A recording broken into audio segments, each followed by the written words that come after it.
Hola. ¿Alguna vez nos hemos preguntado qué historias cuentan realmente los números de una empresa? Hoy vamos a meternos justo en eso, el mundo de la contabilidad empresarial. Tenemos aquí algunos materiales, notas de clase, un glosario, que nos van a ayudar a descifrar este lenguaje. Suena muy interesante. Sí, y nuestro foco va a estar en dos herramientas que son, fundamentales. El estado de situación financiera y el estado de resultado. Las dos claves, sí. Exacto. La misión es entender qué son, qué nos muestran y, lo más importante creo yo, cómo se conectan entre sí. Fundamental esa conexión. Totalmente. Es información crítica si uno quiere entender cómo funciona un negocio o, tomar decisiones financieras con base sólida, ¿no? Definitivamente. Es el idioma de los negocios al final. Muy bien, pues empecemos a desglosar esto. ¿Por dónde arrancamos? Quizá por lo más básico. ¿Qué es la contabilidad en sí? Es una excelente pregunta para empezar. Sí, podríamos decir que la contabilidad es como un sistema. Un sistema que permite identificar, medir, registrar y, súper importante, comunicar la información económica de una organización. Ok, un sistema. No solo anotar cosas. No, es más que eso. Piensa en ella como el lenguaje de los negocios. Es la forma estandarizada de contar la historia financiera de la empresa. El lenguaje. Me gusta esa analogía. Y los materiales que revisamos lo dicen claro. Su propósito va más allá de solo registrar números. Busca ser útil para tomar decisiones, para planificar, para controlar cómo va la operación y, sí, hasta para dar un poco de tranquilidad, ¿no?, a quienes dirigen. Entiendo. O sea, tiene una finalidad práctica, no es solo por cumplir. Exacto. Funciona como un proceso. Recibe hechos económicos, digamos, las entradas. Hechos económicos. ¿Qué tipo de hechos? ¿Todo lo que pasa? No exactamente todo. Para que algo sea relevante para la contabilidad, tiene que cumplir algunas condiciones. Primero, tiene que afectar la situación financiera, los recursos o las deudas de la empresa. Ok. Tiene que mover la aguja financiera. Eso. Segundo, se tiene que poder medir de forma fiable, en dinero. Si no le puedes poner un número, es complicado. Claro. Y tercero, usualmente necesita estar respaldado por algún documento. Una factura, un contrato, algo. Y ojo, la información que sale de todo esto, los informes, tienen que ser relevantes, objetivos, oportunos, llegar a tiempo y sobre todo confiables. Tiene sentido. Información sólida. Mencionaste situación financiera. Y eso me lleva a la famosa ecuación. Activos igual a pasivos más patrimonio. Esa parece ser la piedra angular, ¿no? Totalmente. Es la base, la estructura fundamental sobre la que se construye, por ejemplo, el estado de situación financiera. Desempaquemos eso. Activos. Los activos son básicamente todos los bienes y derechos que tiene la empresa. Son los recursos económicos que controla y de los que espera obtener beneficios en el futuro. O sea, lo que tiene la empresa y lo que le deben. Exacto. Piensa en el efectivo, el dinero en el banco, las mercaderías que tiene para vender, lo que a veces llamamos inventarios o existencias, las máquinas que usa, los edificios e incluso, muy importante, el dinero que le deben los clientes por ventas a crédito, las famosas cuentas por cobrar. Bien, todo lo bueno, digamos. ¿Y los otros dos? Pasivos. Los pasivos. Esas son las obligaciones actuales de la empresa, pero con terceros. O sea, sus deudas. Las deudas. Sí, compromisos que surgieron de cosas que pasaron antes y que para pagarlos la empresa va a tener que usar recursos en el futuro. Hablamos de deudas con proveedores, los préstamos del banco, los impuestos que hay que pagar, sueldos pendientes, básicamente lo que la empresa debe a otros. Entendido. Activos lo que tengo, pasivos lo que debo. Y el patrimonio. Suena a lo que es de los dueños, ¿verdad? Exacto, pero con un matiz interesante que resaltan las fuentes. El patrimonio representa la participación de los dueños o accionistas en los activos, pero una vez que has restado todos los pasivos. Ah, o sea, activos menos pasivos. Justo. Activos, pasivos, igual patrimonio. Y aquí lo interesante, se considera como una especie de deuda de la empresa pero hacia sus propios dueños. Una deuda con los dueños. ¿Cómo así? Sí, y esto se liga a un principio clave. La empresa es una entidad separada de sus propietarios. Son dos cosas distintas, legal y contablemente. Entonces, hasta el capital que los socios ponen al inicio se registra en el patrimonio como reflejando esa obligación que la empresa tiene con ellos. Ah, qué interesante esa perspectiva. La empresa como una persona aparte, incluso de quienes la fundaron. Eso ayuda a entender por qué el capital está de ese lado de la ecuación. Correcto. Y este patrimonio no es una sola cosa, se compone de varias partes. Está el capital que se aportó originalmente, las utilidades de años anteriores que no se repartieron, las utilidades retenidas, quizá algunas reservas que se creen, y aquí viene una conexión importante que veremos después, el resultado, o sea, la utilidad o pérdida del periodo actual que estamos mirando. Perfecto. Con esa base sólida, ahora sí podemos hablar de uno de los informes principales, el estado de situación financiera. Es aquí donde vemos esa ecuación, activos igual a pasivos plus patrimonio, en acción. Exactamente ahí. El estado de situación financiera, que a veces la gente llama balance general, es como una fotografía. ¿Una foto? Sí, una foto financiera detallada de la empresa en un momento específico. Por ejemplo, al cierre del día 31 de diciembre. Y muestra justo eso. Todos los activos que tiene la empresa en esa fecha, todos los pasivos, sus deudas, en esa misma fecha, y por diferencia, el patrimonio resultante. Y es acumulativo, refleja todo lo que ha pasado hasta ese instante. Entiendo. ¿Y para que la foto sea útil, se organice de alguna manera especial? Sí, claro. Se ordena para que sea más fácil de analizar. Los activos y los pasivos se clasifican principalmente según su liquidez o el plazo en que se espera que se conviertan en dinero o se paguen. ¿Cómo es eso? Tenemos el activo corriente. Ahí va el efectivo y todo lo que se espera convertir en dinero, vender o usar en el corto plazo, generalmente menos de un año. Lo que se mueve más rápido, digamos. Eso es. Ahí está la caja, los bancos, inversiones que son temporales, las cuentas por cobrar a clientes, las mercaderías, lo del día a día prácticamente. Ok. ¿Y lo otro? Luego está el activo no corriente. Aquí agrupamos los bienes y derechos que son de largo plazo, los que la empresa usa por más de un año para operar. Lo más típico aquí es lo que se llama activo fijo o propiedad, planta y equipo. Terrenos, edificios, maquinaria, vehículos. Los bienes duraderos. Exacto. Y también pueden ir otras cosas como inversiones a largo plazo, patentes, marcas, activos que no son para vender rápido. Entendido. Y del otro lado, el de las deudas. ¿También corriente y no corriente? La misma lógica.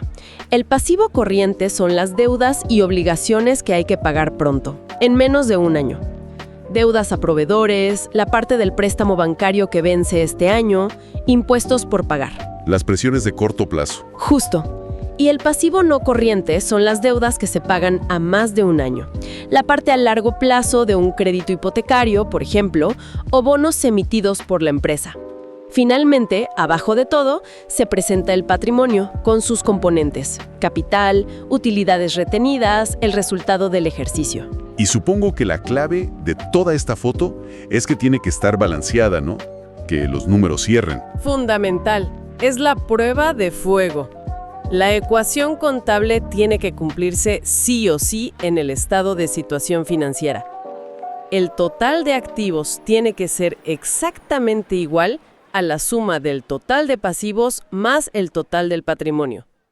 Si eso no cuadran, Houston, tenemos un problema. Hay un error en alguna parte. Clarísimo. Entiendo la estructura general, la foto. Pero para llegar a esos totales de activo corriente, no corriente, etc., imagino que se necesita más detalle.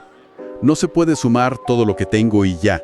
¿Cómo se maneja eso? Ahí es donde entran las famosas cuentas contables. Son como las etiquetas, los nombres específicos que usamos para agrupar y registrar movimientos que son parecidos. ¿Como carpetas específicas para cada cosa? Buena analogía, ¿sí? En vez de decir solo activos, usamos cuentas como caja para el efectivo, banco para la cuenta corriente, mercaderías para lo que vendemos, clientes o cuentas por cobrar para lo que nos deben, proveedores para lo que debemos, préstamos bancarios, capital social. Cada cosa tiene su nombre y apellido. Ok, tiene lógica. ¿Y cómo se trabaja con estas cuentas? He oído hablar del debe y el haber, y la famosa cuenta T. Exacto. Para llevar el registro de cada cuenta, se usa un sistema visual y lógico muy antiguo, pero súper efectivo, que se representa a menudo como una letra T, por eso cuenta T. Cada cuenta T tiene dos lados. El lado izquierdo se llama debe y el lado derecho se llama haber. Debe y haber. Siempre suenan como a deber dinero o tener dinero. ¿Es así? Es mejor no pensar en esos significados literales, porque puede confundir mucho. Son simplemente los nombres que se le dan, por convención, al lado izquierdo, debe, y al lado derecho, haber. Nada más. Ah, ok. Solo nombres. Izquierda y derecha. Eso es. Y cuando anotas algo en el debe, a esa acción se le llama cargo o cargar la cuenta. Cuando anotas algo en el haber, se llama abono o abonar la cuenta. Cargo a la izquierda, debe, abono a la derecha, haber. Ok. ¿Y cómo funciona esto con los aumentos y disminuciones que decíamos antes? ¿Cómo sabe la cuenta si sube o baja? Aquí está el corazón del sistema, la famosa partida doble. Y depende del tipo de cuenta que sea. Las cuentas de activo, fíjate, tienen una naturaleza que llamamos deudora. Naturaleza deudora. Significa que aumentan su saldo cuando les haces anotaciones en el debe, o sea, cargos, y disminuyen cuando les haces anotaciones en el haber, abonos. Piensa en la cuenta caja. Si entra dinero, aumenta el activo. Anotas en el debe, cargas. Si sale dinero, disminuye el activo, anotas en el haber, abonos. Entiendo. Activos. Más por la izquierda, menos por la derecha. Exacto. Ahora, las cuentas de pasivo y las de patrimonio funcionan justo al revés. Tienen naturaleza acreedora. ¿Al revés? O sea que aumentan su saldo con anotaciones en el haber, abonos, y disminuyen con anotaciones en el debe, cargos. Si la empresa pide un préstamo nuevo, aumenta un pasivo. La deuda, anotas en el haber, abonos, la cuenta préstamos bancarios. Si paga una cuota de ese préstamo, disminuye el pasivo, anotas en el debe, cargas esa misma cuenta. Ok, creo que lo pillo.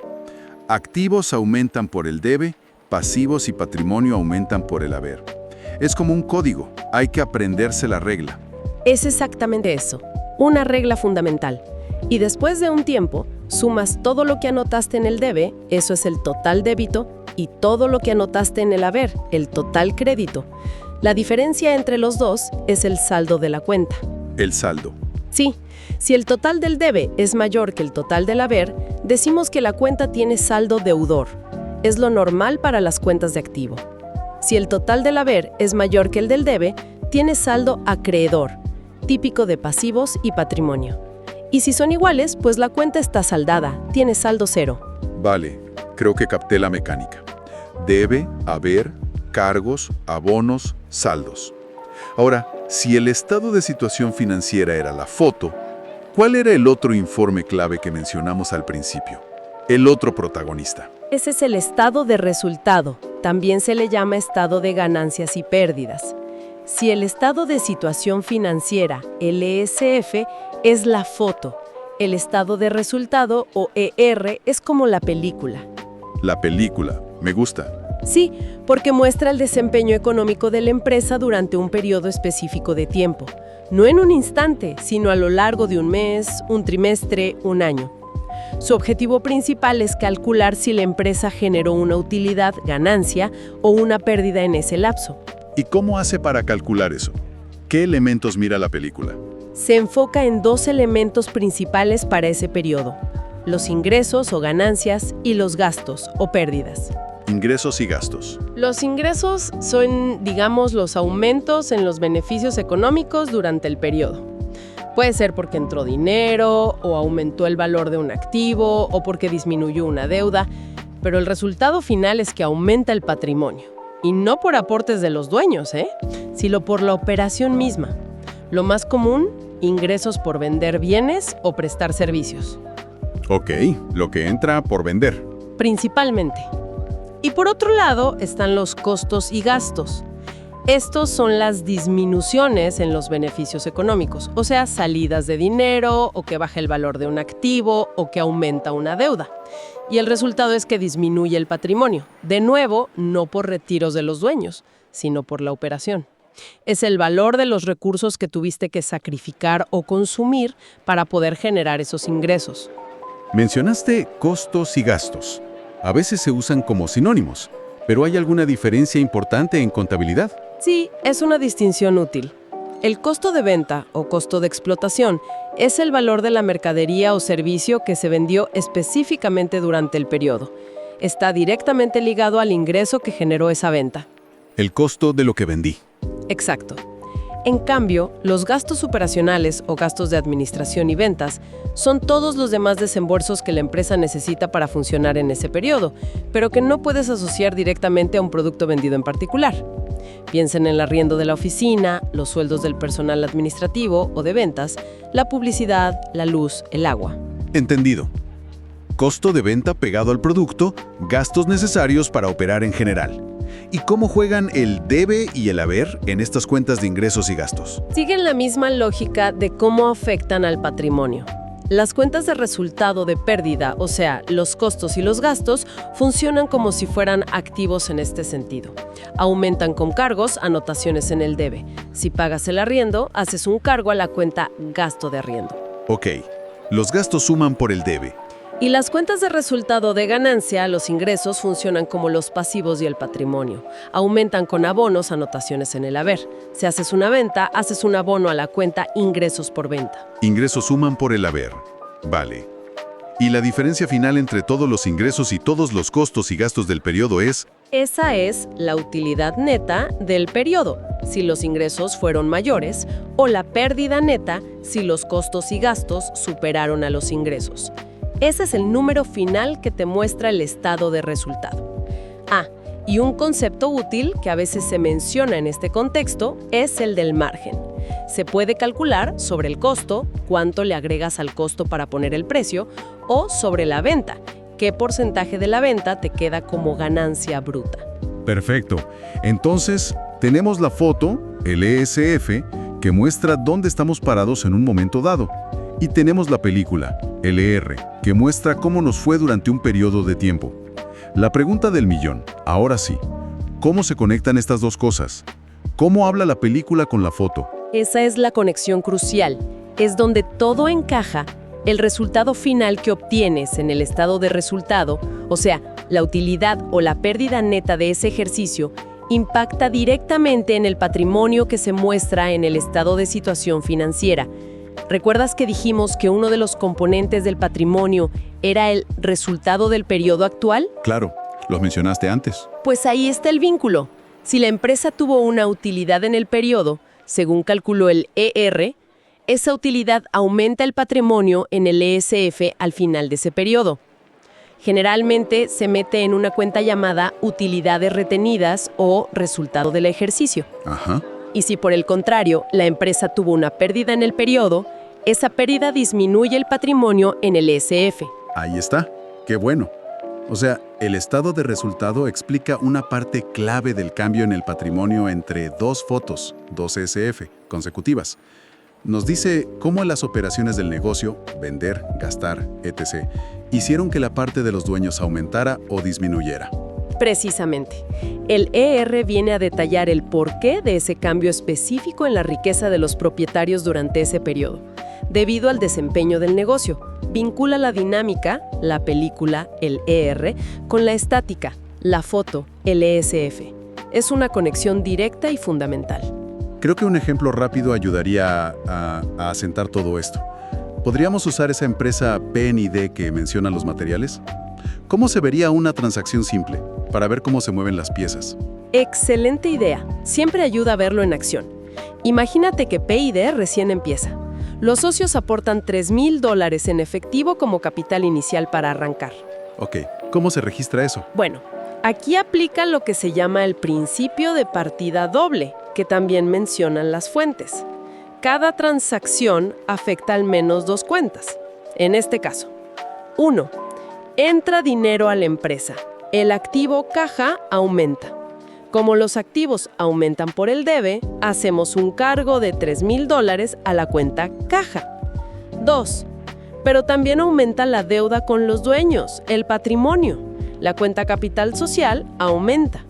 Como el patrimonio aumenta por el haber, hacemos un abono de $3,000 a capital social. Cargo a caja, abono a capital.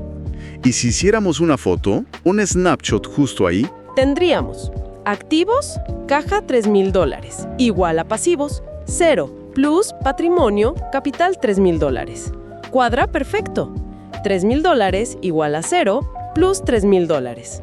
genial, la ecuación se mantiene. Ahora, siguiente paso. P&D usa parte de ese efectivo y compra mercaderías para vender. Digamos que compra $600 de mercadería y paga en efectivo. Bien, otra vez, 2 efectos. 1. Sale dinero de caja. El activo caja disminuye. Como disminuye por el haber, hacemos un abono de $600 a caja. 2. Pero entra mercadería. El activo mercaderías aumenta. Como aumenta por el debe, hacemos un cargo de $600 a mercaderías. Ah, mira, aquí solo se movieron cuentas de activo. Una bajó y la otra subió. Exacto. El total de activos no cambió. Sigue siendo $3,000. Ahora son $2,400 en caja plus $600 en mercaderías. Y la ecuación sigue balanceada. $3,000 igual a 0 plus $3,000. Tiene sentido. Ahora, el momento clave. La venta. Supongamos que P&D vende una parte de esa mercadería. Digamos que vende la mitad, o sea, mercadería que le costó $300, pero la vende a un cliente por $900 y le pagan en efectivo. Aquí sí debería afectar ambos estados, la foto y la película, ¿verdad? Exactamente. Aquí es donde vemos la conexión en plena acción. Vamos a analizar los efectos. Son varios pasos. 1. El ingreso por la venta. La empresa recibe $900 en efectivo. Aumenta el activo caja. Hacemos un cargo de $900 a caja. Al mismo tiempo, tenemos que reconocer el ingreso ganado. La cuenta de ganancia ingresos por venta aumenta. Hacemos un abono de $900 a ingresos por venta. Este abono va directo a afectar el estado de resultado. Ok, primer par, caja. Activo, sube. Ingresos, resultado, sube. Exacto, pero falta algo. 2. El costo de lo vendido. Vendimos mercadería que nos costó $300. Esa mercadería ya no está. El activo mercaderías disminuye. Hacemos un abono de $300 a mercaderías. Y tenemos que reconocer el costo asociado a esa venta. La cuenta de pérdida, costo de venta, aumenta.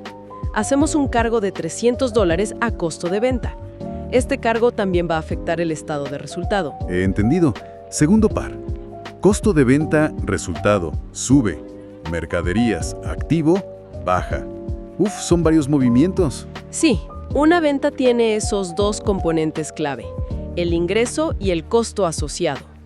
Ahora miremos el estado de resultado de este periodo, que solo tuvo esta operación.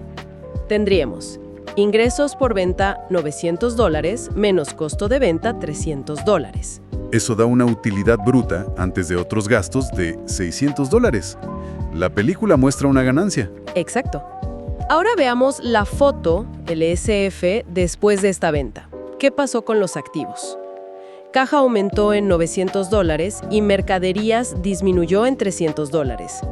El efecto neto es que el total de activos aumentó en $600. Ok, los activos subieron $600. ¿Y el otro lado de la ecuación? ¿Pasivos plus patrimonio? Los pasivos no se tocaron en esta transacción.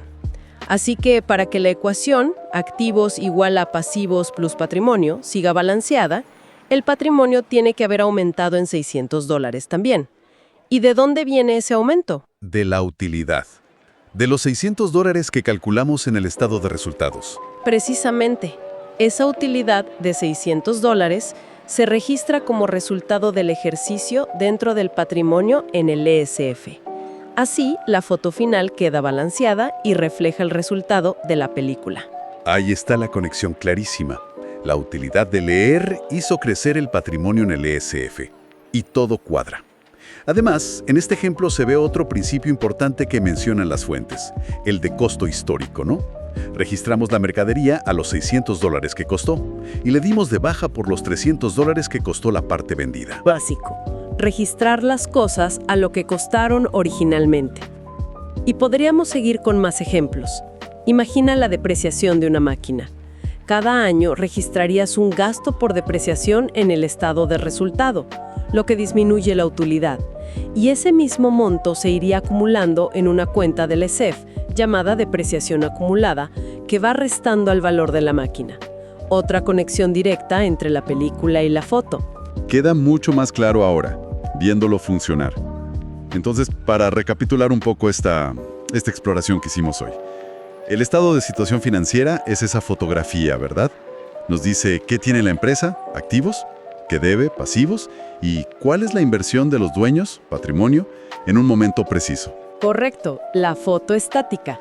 Y el estado de resultado es la película que narra cómo le fue a la empresa durante un periodo, mostrando los ingresos que generó y los costos y gastos en que incurrió para lograrlos. Y termina diciendo si hubo utilidad o pérdida. Y la conexión esencial, el puente entre ambas, es que el resultado final de esa película, la utilidad o la pérdida, se refleja directamente en la parte del patrimonio de la foto actualizada al final del periodo. Modifica la inversión de los dueños. Entender estos dos informes y cómo se hablan entre ellos es sin duda una base fundamental. Es esencial para cualquiera que necesite entender cómo va un negocio, sea el gerente, un inversionista, un empleado o hasta un proveedor o cliente que quiera estar informado. Son pilares del lenguaje financiero. Totalmente de acuerdo. Y claro, como bien sugieren los materiales, el cuento no termina ahí. Hay otros estados financieros importantes, como el estado de flujo de efectivo, que sigue el movimiento del dinero, o el estado de cambios en el patrimonio, que detalla más los cambios en esa sección, que añaden otras perspectivas valiosas al análisis. Dan más capítulos a la historia financiera. Para cerrar, una última reflexión que me surge de todo esto. Hablamos bastante del principio del costo histórico, registrar los activos por lo que costaron en su momento. Las fuentes lo ponen como la base principal. Sí, es el más común. Pero también mencionan de pasada otras bases posibles para valorar las cosas, como el valor de reposición, cuánto costaría comprarlo hoy, o el valor actual, que mira los flujos futuros. Y esto me deja pensando, ¿qué limitaciones o desafíos podría tener el confiar tanto en el costo histórico para tomar decisiones? Sobre todo en contextos, no sé, como los nuestros a veces, con inflación alta, o donde la tecnología cambia tan rápido que el valor de algo hoy quizás no tiene nada que ver con lo que costó hace 2 años. Es una excelente pregunta para seguir reflexionando. El costo histórico da objetividad, pero a veces puede alejarse de la realidad económica actual del activo. Es un debate constante en contabilidad. Exacto. Algo para seguir masticando. Bueno, muchísimas gracias por esta charla tan clarificadora. Un placer, como siempre. Hasta nuestra próxima exploración.